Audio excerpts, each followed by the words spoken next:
আসসালামু আলাইকুম। আমি এখন বানাবো খুবই সহজ একটা রুটি। এটার নাম হচ্ছে হগি ব্রেড। স্যান্ডউইচ বানানোতে ব্যবহার হয়। তো বাংলাদেশে আমরা স্যান্ডউইচ বানানোতে যে নর্মাল লম্বা হটডগের রুটিগুলো ব্যবহার করি, সেটা স্যান্ডউইচের রুটি না। ওটা খুবই নরম একটা রুটি। এটা ওর থেকে তুলনামূলক শক্ত এবং এটা ওজনও বেশি এবং স্যান্ডউইচ খাইতেও এতে খুব ভালো লাগে।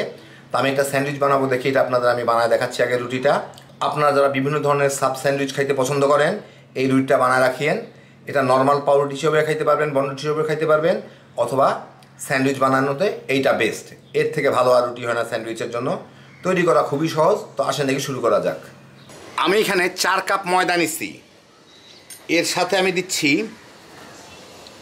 1.5 টেবিল চামচ চিনি। চিনিটা গুঁড়া করে দিলে ভালো হইতো, কিন্তু কিছু করার নাই। 1.5 চা চামচ লবণ। লবণটা একটু ভিজা ভিজা, কিচ্ছু করার নাই, গলে যাবে। 1 টেবিল চামচ ইস্ট। 2 টেবিল চামচ বাটার, মাখন। এটা একটু বর্ত করে দিই। 2 টেবিল চামচের মতো তেল।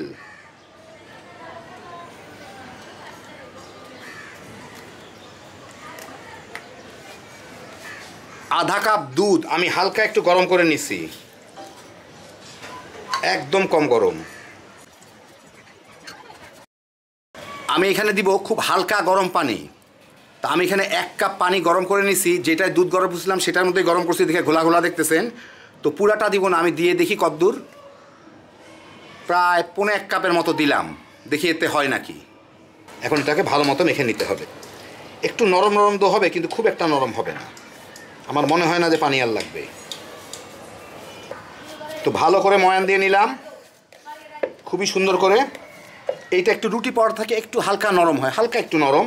যাই হোক, আমি এখন এটাকে ঢেকে দিয়ে রাখবো একটু গরম জায়গায়, মানে আমার রান্নাঘরের মধ্যেই রাখবো।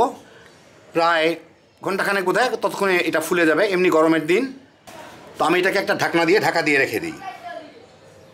আমি একটা ডিমের কুসুম নিচ্ছি, তার সাথে সমান পরিমাণ দুধ মিশাই এইটাকে দুইটাকে সুন্দর করে এইভাবে ফেটে রাখবো, যাতে আমি এটা রুটিগুলোর উপরে ব্রাশ করে দিতে পারি।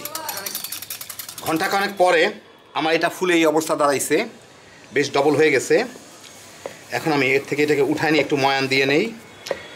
আমি এই জায়গায় ময়ান দিব, একটু ময়দা ছুটায় নেই, নাহলে লেগে যেতে পারে। পরিষ্কার হয়ে উঠে আসে, অসুবিধা নাই।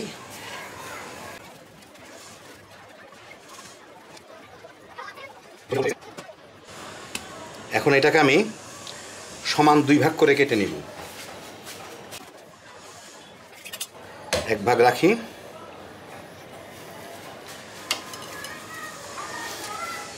এইটাকে একটু ময়ান দিয়ে আমি সমান 3 ভাগ করে নিব। এটাকে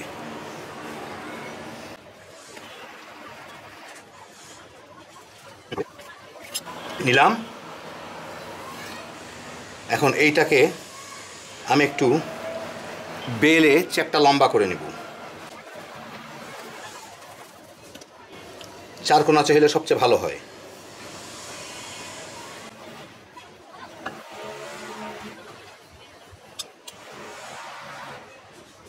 সব দিক সমান থাকে যাতে, নাহলে রুটিটা ফুলে যাবে।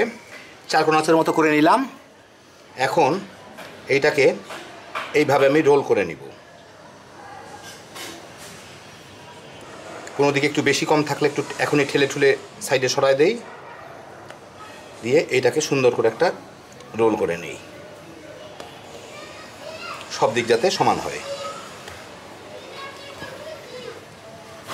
এগুলো একটু টিপে টুপে লাগাই দেই। বেশ গুলগুলো একটা হইল। আমি এখানে একটা বেকিং শিট রাখছি একটা ট্রের উপরে, ওর উপরে আমি এটাকে রেখে দিব। এটা আরেকটু ফুলবে, সেই জন্য সবগুলোকে আমি এরকম করে বানায় রেখে দিব।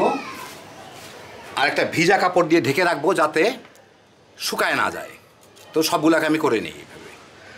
তো আমি এর মধ্যে নিয়ে নিলাম, আমি 6টা করে নিয়েছি। দেখেন, এটা প্রথমটা ফুলা শুরু হয়ে গেছে, বেশ ভালো রকমের ফুলতে থাকে এগুলা ফুলা শুরু হয়ে গেছে। একটা একটু ছোট করে নিছি, আমি একই পরিমাণ মধ্যে একটু ছোট করে নিছি। আর এরকম ফাঁক ফাঁক রাখতে হবে প্রত্যেকটার মাঝখানে। তো এখন আমি এটাকে এইটা দিয়ে কাপড়টা দিয়ে ঢেকে 20-25 মিনিট রাখবো, এটা যাতে আরও কিছুক্ষণ ফুলে। সেকেন্ড রাইস বলে এটাকে, এটা যাতে হয়। দেখি 20 মিনিট পরে দেখি কি অবস্থা। এ দেখেন ফুলে ডুমা ডুমা হয়ে গেছে। আবার একটু আমার গামছা লাল রঙের লেগে গেছে। যাই হোক, এই দুইটা পাশাপাশি হয়ে গেছে। এখন তো সরা মুশকিল, দেখি সরবে নাকি। হ্যাঁ সরবে, তারপরও লেগে যাবে।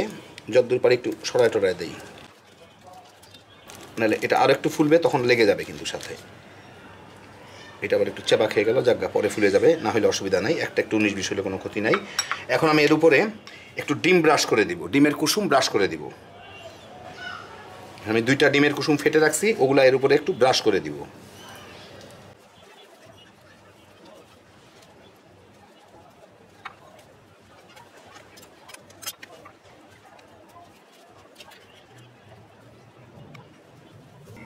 তো হয়ে গেল আমার ডিম ব্রাশ করা। এখন আমি এগুলাকে ওভেনে 180 ডিগ্রি সেলসিয়াসে 30 থেকে 35 মিনিট বেক করবো। বাইরে থেকে দেখলেই বোঝা যাবে হয়েছে কি না। আর ওভেনটাকে আমি 5 মিনিট আগে প্রিহিটে দিছি, অন করে দিছি। 5 মিনিট যথেষ্ট প্রিহিট হইতে। তো বেক করে আপনাদের দেখাচ্ছি। তো আধা ঘন্টা বেক করার পরে এই হচ্ছে আমার রুটিগুলা।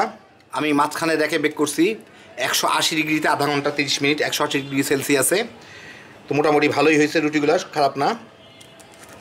এখন আপনাদের এর থেকে উঠায় একটু সাজায় গুছানো কিছু নাই, এর থেকে উঠায় প্লেটের উপরে উঠায় আপনাদের আমি দেখাচ্ছি। তো এই দেখেন কত সহজে হয়ে গেল আমার দারুণ মজার হগি ব্রেড। আমি একটা স্যান্ডউইচ বানাবো চিন্তা করছিলাম, ফিলি চিজ স্টেক যেটা। তো রুটিটা কিনতে গেলাম, যে 2-1টা জায়গায় বানায় তারা যা দাম চাইলো রুটিটার 50-60 টাকা করে। পরে চিন্তা করলাম না, 60-70 টাকা খরচ করে নিজেই বাসায় বানায় নেই। বানাইলাম, কত খরচ গেলো আপনারা নিজেই হিসাব করে বুঝতে পারবেন।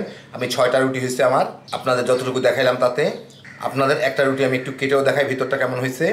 উপরটা যথেষ্ট সফট, কিন্তু ভালো মতোই বেক হয়েছে, বাদামি হয়ে। ভিতর দিকটা দেখেন, এই যে দেখেন ভিতর দিকটা এইরকম। আর এই রুটিটার থেকে ইস্টের গন্ধ আসে না, একদমই প্রায় গন্ধ আসে না। তো যারা ইস্টের গন্ধ অপছন্দ করেন এইটা বানায় দেখতে পারেন।